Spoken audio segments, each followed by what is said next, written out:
বাংলাদেশে একটা নতুন সিনেমা আসছে, এক পাগলের কাছ থেকে গিয়ে সাক্ষাৎকার নিছে, কেমন দেখলা? কয় আমি সিনেমা হলের ভিতরে বৈশা নফল নামাজ পড়ছি।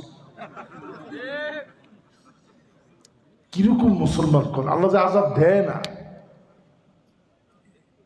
আহারে, আমি এই কথাটা শোনার পরে আপনারা তো হাসছেন, ছেলেটা পরেই বলতেছে আমি একজন কোরআনে হাফেজ। আহা, হ্যাঁ, একজন কইছে যে হুজুর জান্নাতি বান্দা ঢুকছে, উনি ওইখানে নামাজ পড়ছে। বলছে যে এই ছবি দেখলে আর কিচ্ছু দরকার নাই। ছবির নাম কি? না না থাক, না না ওইটা আপনারাই বলছেন। কি এই যে আপনারা কইলেন, আপনারা জীবনের দিকে একটু ঘাইটা দেখেন, এদের জীবনে বরবাদ ছাড়া কিছু আছে?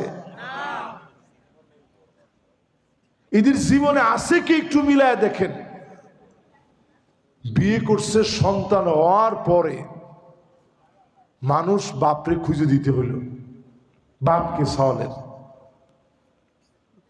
হায়রে মুসলমান, এদেরকে আপনারা বানাইছেন সুপার স্টার, এরা নাকি সুপার স্টার। মুসলমান কোথায় যাচ্ছি আমরা বলেন? চিন্তা করেন, সেই ছেলে হাফেজে কোরআন, সে বলতেছে আমি ওইখানে সিনেমা হলে বসে আমি নফল নামাজ পড়ছি। যে ছবি এত সুন্দর হয় কেমনে?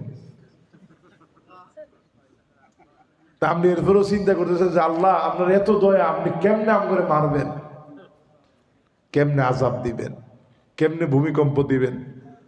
ধারণা করা হচ্ছে ভূতত্ত্ববিদদের তথ্য মতে বাংলাদেশে যে ভূমিকম্প হবে, ঢাকার ভিতরে যদি আঘাত হানে 100 বছরে বাংলাদেশ এই ক্ষতি কোনোভাবে